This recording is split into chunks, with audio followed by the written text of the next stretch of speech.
Episode 1, Pesugihan Ratu Pantai Selatan. Janji yang ditagih. Nama saya Rahmat. Malam ini, saya bersaksi tentang sesuatu yang membuat hidup saya porak-poranda. Saya berharap cerita ini jadi peringatan. Karena kalau saya bisa memutar waktu, saya akan memilih tetap miskin daripada menukar kebahagiaan keluarga dengan kegelapan. Saya dulu orang biasa. Usaha kecil-kecilan saya bangkrut, utang menumpuk, penagih datang silih berganti. Anak merengek minta susu, istri saya menahan lapar pura-pura sudah makan. Di saat kepala saya penuh asap dan hati saya dipenuhi takut, sepotong bisikan masuk. Ada jalan pintas, ada cara cepat, ada pintu ke kekayaan. Saya mendengar nama seorang dukun perempuan, Mak Bau. Umurnya susah ditebak, suaranya serak seperti kayu basah yang digesek. Matanya tajam seperti kail. Kalau berani, rezeki datang, katanya. Tapi syaratnya berat. Yakin, saya bodoh. Saya mengangguk. Di pikiran saya cuma, besok anak bisa minum susu. Besok listrik tidak diputus. Besok utang bisa diangsur. Besok malam purnama. Kata Mak Bawuk, kau ke pantai itu. Selatan ke Bumen. Bawa kain putih, kembang setaman, dan sesuatu dari rumah yang kau sayangi. Saya tidak paham maksud sesuatu dari rumah yang disayangi. Saya ambil foto keluarga kami. Bingkai murah yang biasanya tergantung di dinding ruang tamu. Malam itu, angin pantai menggigit sampai ke tulang. Ombak menampar karang seperti amarah lama yang tak reda. Kami 5 orang lelaki yang sama putus asanya berdiri setengah lingkaran. Mak Bawuk menatap laut, bibirnya komat kamit, asap kemenyan melilit seperti ular. Dia taruh kendi tanah di pasir. Bau amis darah menyelinap, padahal tak ada yang saya lihat selain air laut dan bulan yang penuh. Jangan bicara, jangan menoleh ke belakang, katanya. Kalau namamu dipanggil, jawab. Aku datang membawa janji.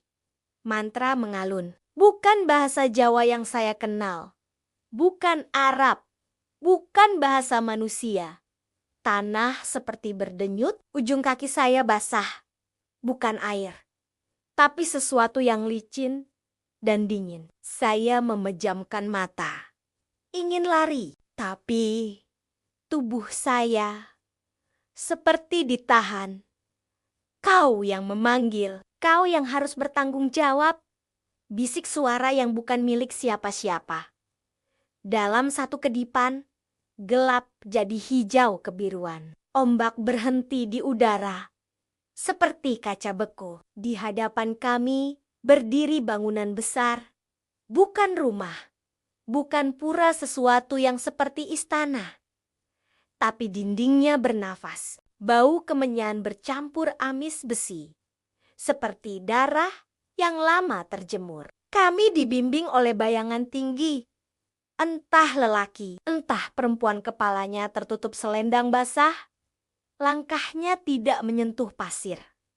Di pelataran, ada kuali sebesar sumur. Airnya hitam, bergelembung pelan. Di sekelilingnya, orang-orang duduk bersimpuh. Muka mereka pucat kehijauan, beberapa tanpa bibir, beberapa tanpa hidung. Ada yang tersisa hanya setengah badan, menyeret diri dengan tangan yang tinggal tulang. Mereka menunduk, bukan sujud, bukan juga tunduk hormat, lebih seperti tubuh yang dipaksa merendah. Ini pasar janji.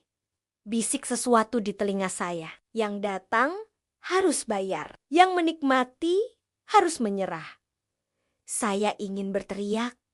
Saya tak paham. Tapi lidah saya berat. Seorang penjaga matanya kosong, seperti batu sungai mengulurkan piring. Di atasnya ada potongan daging.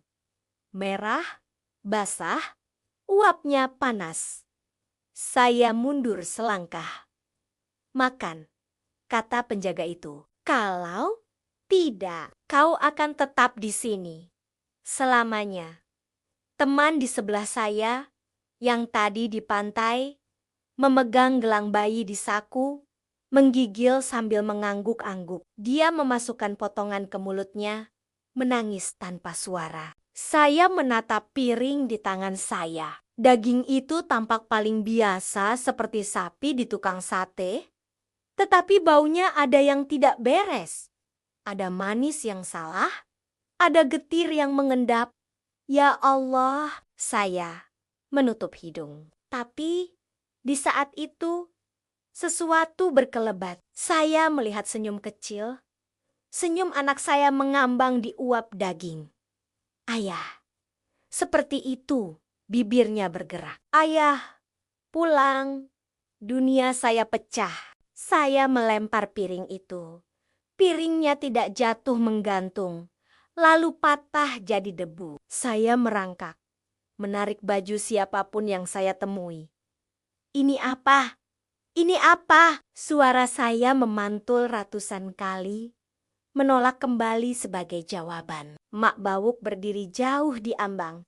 Bibirnya tersenyum halus. Kau bawa janji, Rahmat. Kau bawa sesuatu yang kau sayangi. Kepalanya miring, seperti burung melihat umpan. Janji itu ditagih. Saya menjerit. Saya tak ingat lagi.